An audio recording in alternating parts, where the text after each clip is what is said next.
And this is biological. Testosterone is a hormone that, if given to women, women become more aggressive.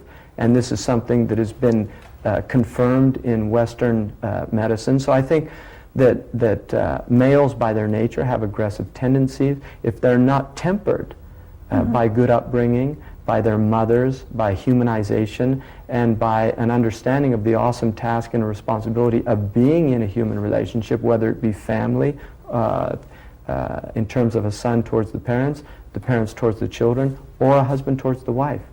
How do you think women internalize that? How do you think that Muslim women then manifest that in their roles today? Well, I think women all over, not just Muslim women are women that happen to have that adjective, that they belong to a faith, but they're first and foremost they're human beings. Correct. And so I think that you'll find throughout the planet, you will find very similar pathologies manifested by human beings. And there are certainly, America is filled with very dysfunctional relationships. Women here are grossly abused. The number one cause of murder amongst women in the United States is from their husbands or their boyfriends. I mean, you see this. So I don't think you can say Muslims have any monopoly on the mistreatment of women. I think globally we have a problem. The problem in Islam occurs when Muslims do not adhere to the traditions of Islam, to the teachings of Islam, and vice versa. When they do adhere, you will see, in fact, extraordinary harmony occur in the human relationships, because very clear guidelines have been given in terms of gender relationships. So you're saying that Muslims have themselves to blame in the way that... First and foremost, yes. Absolutely. I mean, I think that what happens, because human beings, by nature, we have certain flaws in our thinking, and that's why logic was traditionally taught as an actual science in order to redress flaws. One of the flaws of people is cause and effect. People will often mistake, because they see certain effects, they'll mistake the cause. It's difficult to determine real cause.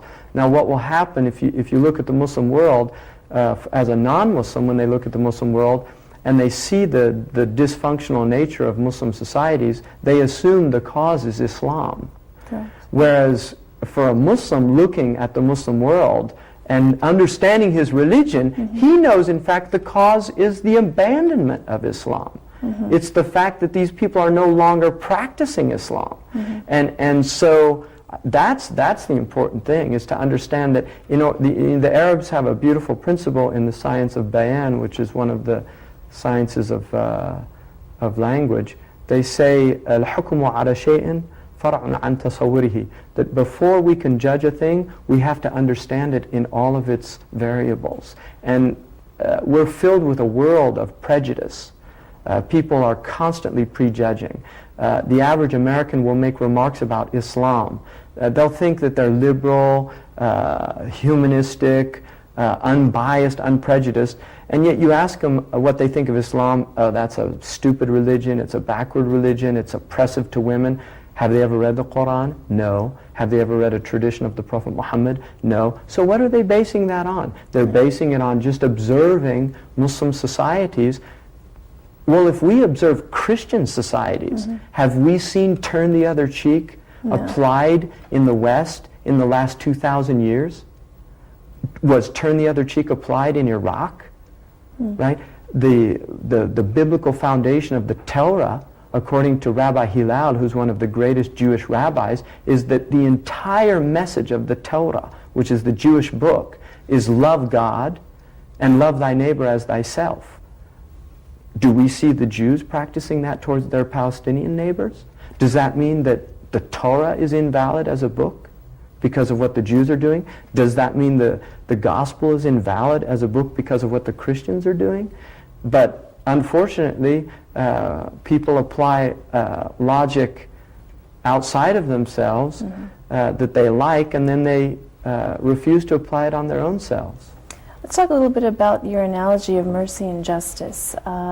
you discussed that you see mercy characteristic to women and justice more characteristic or symbolic of men. Can you expand on that? Well, I think if you look in the world, you will find that this is one of the paradoxes of the world, the dilemmas of the world, is on the one hand we honor virtue as a religious virtue, and on the other hand we honor justice as a moral virtue.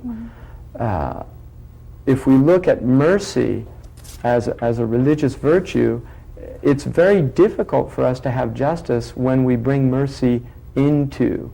Some say, like Shakespeare, that mercy must temper justice. In other words, be just, but have that mercy temper the justice to prevent it from becoming harm or becoming a harshness. In the Christian world, mercy is at the root of the Christian message, this idea of mercy. I think in Islam, the woman is the embodiment of mercy. The word in Arabic for mercy, rahmah, is derived from the word for womb. Mm-hmm. And so the understanding of the Muslims have always been that the source of mercy in the world is the womb. It is the womb. It's the blood bonds that bond us as Adamic people, that we're from Bani Adam, we're children of Adam, and therefore we should have compassion for all human beings, irrespective of their race, their creed, their color.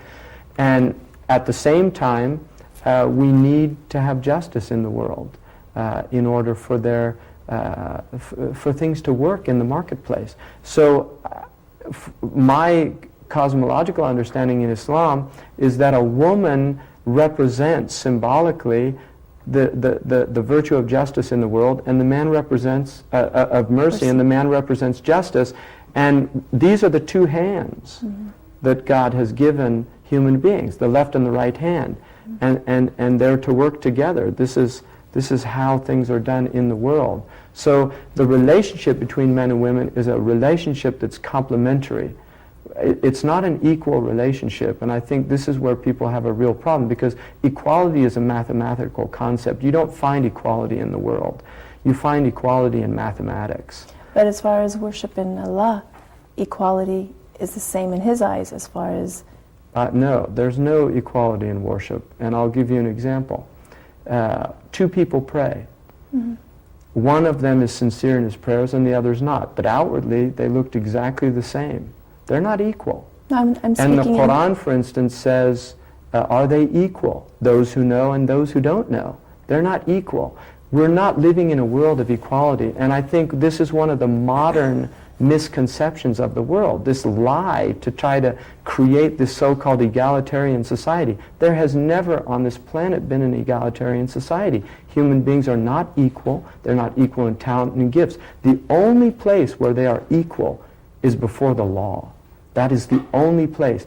If a rich man and a poor man come before a judge, that judge has to treat them the same before the law. If a male or a female comes before a judge, that man must treat them equal before the law.